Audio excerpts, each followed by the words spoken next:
All right, so today I want to talk about an article out of the Financial Post, and it's titled The Sinking Feeling Canadians Losing Faith in the Price Index, and that has central bankers worried.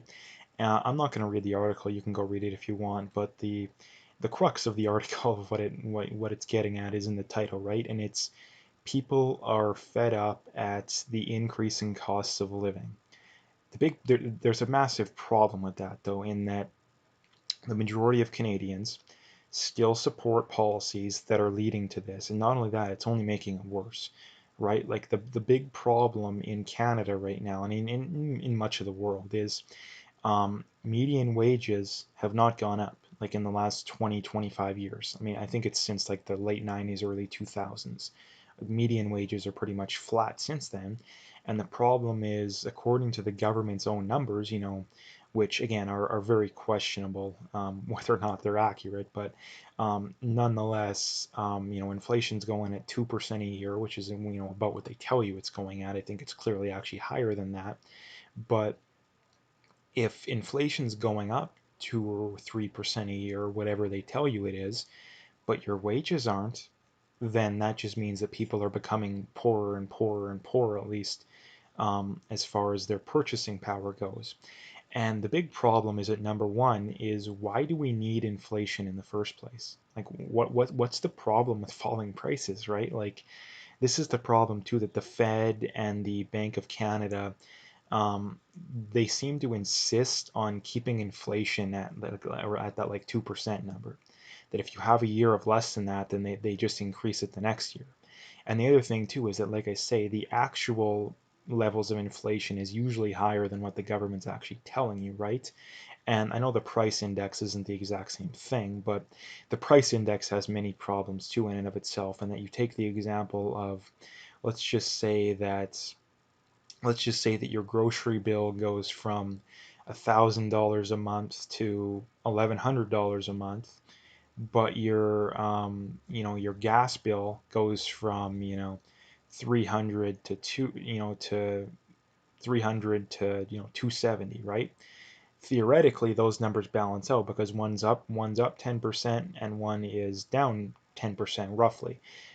But the problem is that you're still out like $70 a month, right? Because that's the problem. That's one of the many problems that's going on too. And this is the other thing too, that I don't think anybody who, I mean, especially when it comes to groceries, this I don't think I've heard anybody who hasn't who keeps track of the numbers closely, because a lot of people don't do that.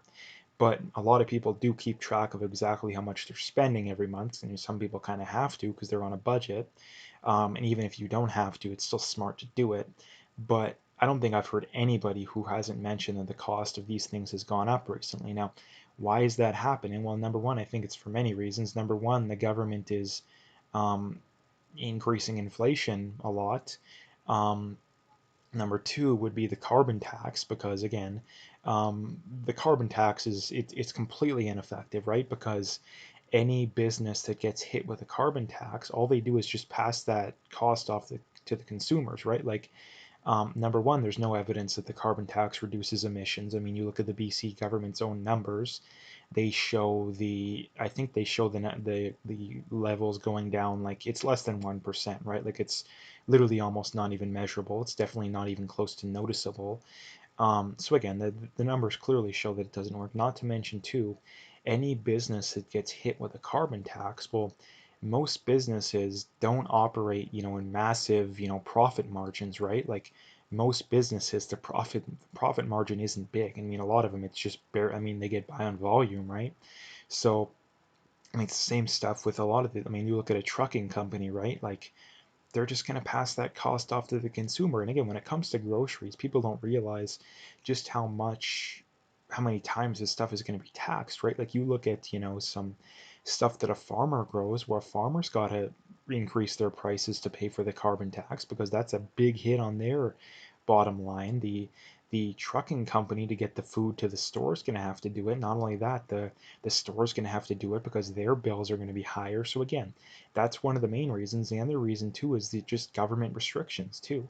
The government needs to deregulate. They need to get rid of the carbon tax. They need to get rid of a lot of these pointless regulations that needlessly make food prices high, because if they did that and the barrier to entry was lower, competition would come in and that would reduce the prices, right? But the government doesn't want to do that. And why do they not want to do that? Because they have the majority of the population convinced that it's in their best interest, right? Like there's a high percent of the population that think, oh, it's just corporate greed, right? But it's not corporate greed. It's not corporate greed, because if it was, then why is the government allowing it, right? Because the government on both sides claims to be against that stuff, even though they both largely support it and go along with it. But again, the big problem is um, government needs to deregulate, right? Like we need to massively, especially in Canada, we need to massively deregulate. And not to mention too, it would be fine if food price. I mean, this wouldn't be perfect. In a perfect world, food prices don't go up, at least at the rate that inflation is. But the big thing is that it'd be fine if the prices of stuff was going up, if median wages were going up, with it. But the problem is that's not happening. And the bigger problem too is that the average person's solution to the problem is, oh, it's just more of the same. We need more welfare. We need more free this, free that. Well, what does the government do to provide free stuff? They don't have that money saved up. They don't have that money saved up. So what do? They either raise taxes or they just print the money. Nowadays, they pretty much have resorted to printing money because they know that most people won't go for a tax hike. And again, the other thing people bring up too is, oh, it's just tax the rich. Well, tax the rich doesn't make sense for many reasons. Number one, if you tax them too much, they're either going to leave. If they don't leave, they'll look for ways around the tax, right? Which there's almost always going to be loopholes too.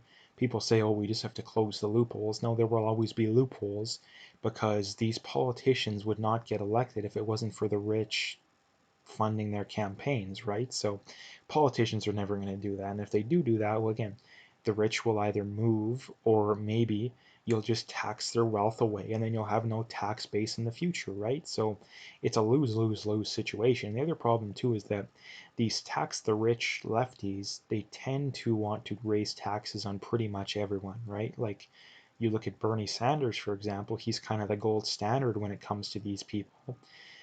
He wanted to raise taxes on anybody making above, I think it was like 25 or 30,000. It was a pretty small amount, right? So this idea of tax the rich will fix everything, it's just insane. So the main point I wanted to get at here is, this is something that most people agree on too. This isn't a left-right issue. The hiccup comes to where the left solution to it will generally just make the problem worse, because they're the ones that voted for the problems, or the most of the policies that made the problem exist in the first place. So that's why I really don't have much faith in most people. But the problem with most people is they're just, on both sides, they're just completely oblivious to what's actually going on, right? Like they're just completely oblivious. So people really need to educate themselves. And again, you don't need to be an expert too. People think, oh, you're not an economist or whatever. Like, who cares? You don't need to be an economist to understand this kind of stuff. So anyway, I'm gonna leave the video there. If you liked it, make sure you hit that like and subscribe if you haven't already. Make sure you follow me on Twitter, on BitChute, and on Parler. All those links are in the description, so you can find them all there.